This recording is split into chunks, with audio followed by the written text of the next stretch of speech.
or sa mapayapang buhay, tinawag at tinirang. So ngayon po mga kapatid, at marami sa akin nagsasabi na nawasak daw aking mga gamit o yung sinubok ko yung kay Nick Banayo po mga kapatid.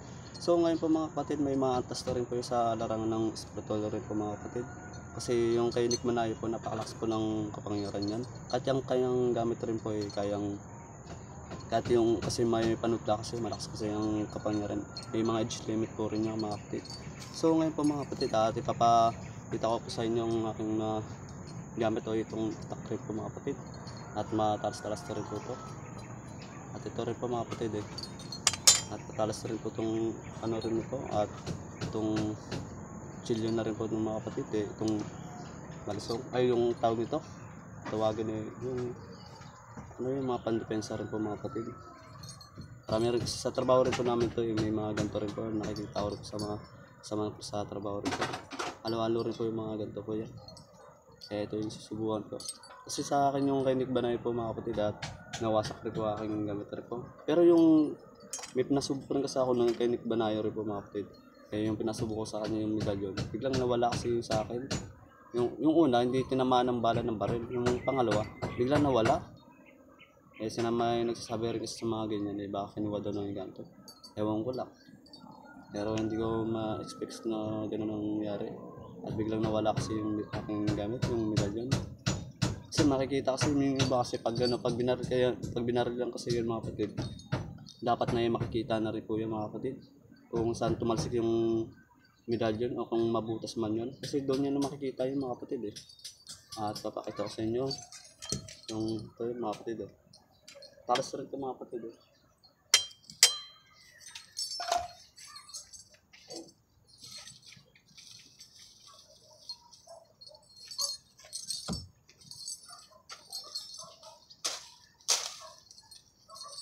Ayan mo.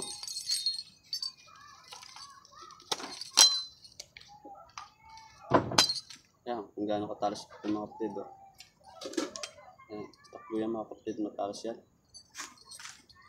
At ngayon ko lang po nabili ko rin po ito. Ay, ngayon ko lang na mga kapatid. At ngayon lang kasi nagamit ito ng step cutter ko mga kapatid. Itong itak nito. At ito rin po mga kapatid ito.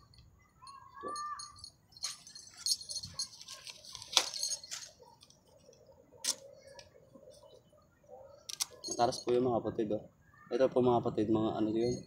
Mga ginagamit ko sa pangprutas rin po yung mga kapatid.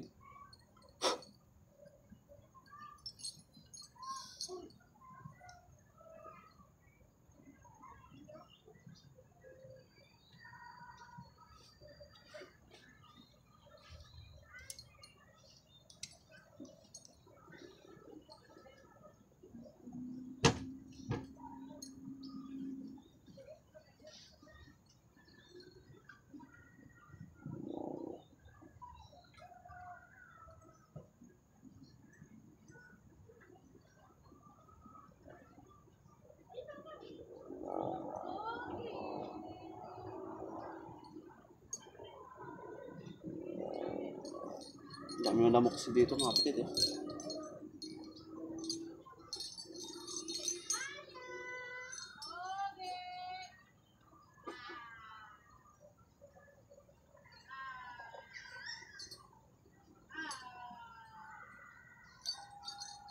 Ay mga kapatid, ngayon lang ako gumamit ng pangkabal ko mga kapatid Hindi naman talaga totally na gumagamit ng mga ganito pangkabal po mga kapatid. Kasi sa mga ganito maano kasi yung barko nito Mabilis kasi yung pantanda rin kasi mga balat rin kasi sa katawan na rin mga pag gumagamit ng pangkabal po mga kapatid. Ay mga gamay ko rin po yung mga kapatid Yan. Scissors.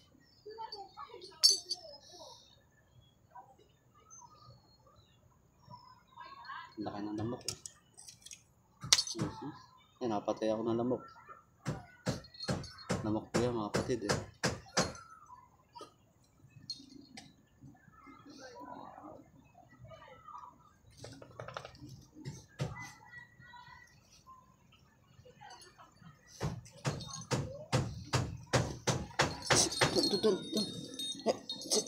Tutun. Tiyan mo yung maso na to dito naglalapitan Tutun. Yung mga aso na to, dito pa pumupunta. Ayan, ayan mga aso ko. Dito pa si Amber. Oh. Doon kayo, mabaho kayo. Oh. Dito kasi managano yung mga aso na yan. Oh. Ayan mga aso ko. Ayan.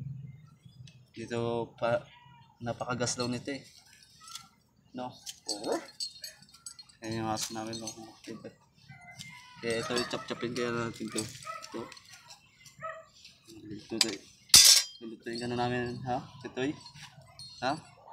Kampasaway, Titoy? No? Gusto mo yan, ibablog kita dyan, no? Ayan, no, Titoy? Mga aso ko. Pakagas daw yan, eh. So, ngayon po mga kapatid, apat kasi dito yung aso dito. Dito sa inaraga ng stepfather ko ngayon po mga kapatid. Ito mga kapatid, napakagas daw ito. Ito lalo nito, eh. At sinipa ko na ito, mga kapatid, oh. Napakatindi pa rin ito, eh. Ayan. O nga pa rin po pala mga kapatid. Sunod nga rin po pala galing si rin po. At galing sa Tiga Alfonso rin po. Pupunta rin po kami kay Nick Bonayor mga kapatid. At may bibenta rin po yung kaibigan ko rin po. Kay Nick Bonayor po mga kapatid. Kaso yung kay yung bibenta yung ibebenta yung Tiga Alfonso rin po yung kaibigan ko po. Kung yung pupunta kami doon, Tigo rin po yung naibibenta kay Nick Manay po mga kapatid. So ngayon po, si Nick Manay po, mga kapatid, nabili kasi ng mga Tigo rin po yung mga kapatid. Yung mga medalyo ng ating mga ganyan. Si Nick Manay po rin